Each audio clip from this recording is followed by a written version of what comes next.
Hello and welcome. If you've ever felt like life hits harder than you can handle, that each day feels like a repetition of the same emotional battles, or that your inner strength is just not enough to face the chaos around you, then this message is for you. What you're about to read is not just a series of principles or distant philosophical reflections, it's a path. A call to reclaim your power, your focus, and your peace. It's about building emotional strength, not by chance, but through consistent, deliberate habits inspired by Stoic wisdom. Emotional strength is not a gift reserved for the lucky few. It is a skill, a muscle, something you train, something you forge in the fires of daily struggle and discomfort. Too many of us live at the mercy of our thoughts, prisoners to fear, anxiety, and unnecessary drama. But what if I told you that you can take control, not of the world, but of your response to it? That you don't need to be a Roman philosopher or a spiritual guru to master your mind. Today, I'll share with you 10 habits grounded in Stoic thought. Habits that can make your mind resilient and your emotions steady. But before we get into the habits themselves, let me tell you a story, one that reveals the real meaning of inner strength. It's not about physical toughness or a life free from problems. It's about how you choose to face the challenges that life throws at you. There was once a young man named Elias. From a very early age, Elias had one dream: to conquer the tallest mountain in his country. He imagined himself at the summit, staring out over the world from the highest point, proof that nothing and no one could hold him back. His childhood was filled with relentless training. He was known for his endurance. He could handle freezing temperatures without flinching. His physical strength let him climb walls most wouldn't dare, and his technique made him one of the most precise climbers anyone had seen. He was, by all accounts, ready for anything, but there was one thing he had never trained for: the fear of falling. The day finally arrived. The sky was clear, the wind calm. Each breath of cold air filled him with anticipation. As he began his ascent, every hold was secure, every movement sharp. He felt unstoppable. This was his moment. But then, without warning, the mountain decided to test him.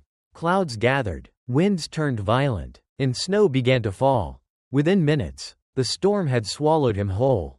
Visibility vanished. The once familiar surface beneath his fingers became slippery and unreliable.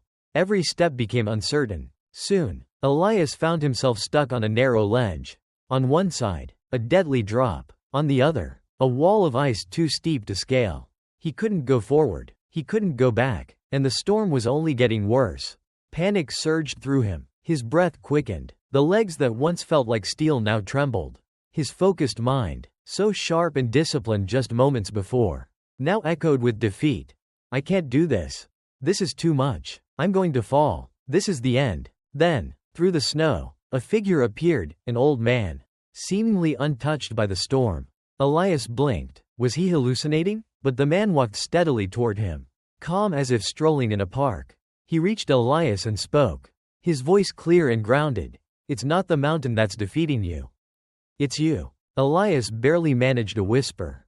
I can't move. I can't go on. The old man studied him with calm eyes. How long have you been climbing? He asked.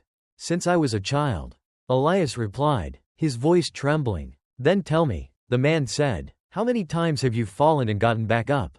Elias didn't answer. He didn't need to. He had fallen countless times, scraped, bruised, even broken bones, and yet he had always gotten back up. But this was different. There was no safety net, no second chance. He was suspended between survival and death. The man smiled gently. That's always been an illusion. The only safety net you've ever had is your mind. And right now, you've let go of it. But how? Elias asked. How do I move if fear has paralyzed me? The man sat beside him as though they weren't in the middle of a deadly storm.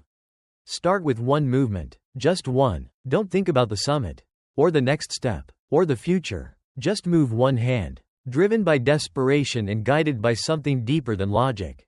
Elias lifted his hand, then the other, one foot, then the next. Slowly, shakily, he began to climb again.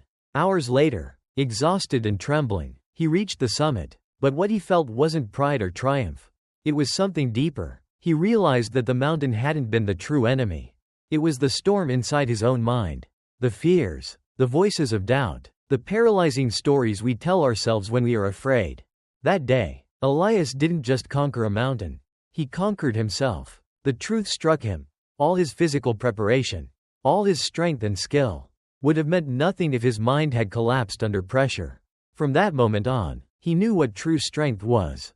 Not the absence of fear, but the ability to keep moving despite it. Now let me ask you, how many times has fear stopped you? How many times have you heard that inner voice saying, "You're not good enough. You're going to fail. You can't do this," and believed it? Most people are slaves to their own minds. Their thoughts run wild, sabotaging them before life even has a chance to test them.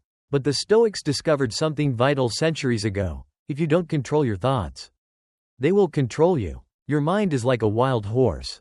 If you don't hold the reins, it will drag you in every direction, chaotic, aimless, destructive. But if you learn to guide it, that same power can take you exactly where you want to go. This is where Stoicism shines. Epictetus once said, "We are not disturbed by what happens to us, but by our thoughts about what happens." And that one insight has the power to change your entire life. It's not the hardship that breaks you, it never was. It's the story you attach to it. It's not failure that defeats you, it's thinking, "I am a failure." It's not rejection that crushes your soul, it's believing, "I'm not enough." How many times have you let a single thought sabotage your entire day? A message from someone you care about feels cold, and your mind spins 1,000 narratives. Did I upset them? Are they ignoring me? What if they don't care anymore? And just like that, you spend hours drowning in anxiety. Not because anything actually happened, but because your thoughts created a false reality. This is the trap. Most people don't live in the world as it is. They live in the stories their minds create about the world. Let's imagine a challenge. You're about to give a speech, or confess your feelings to someone, or start a risky project. Your mind whispers, "What if you mess up?" And instead of answering, "Then I'll learn," you freeze, you retreat, you abandon the mission. This habit of believing every thought without question is a mental poison.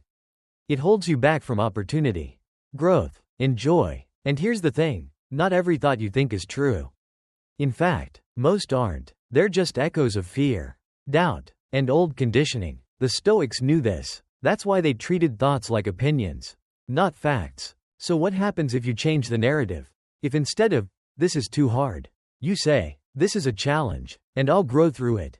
That shift, though simple, changes everything. Let's continue this deep dive together.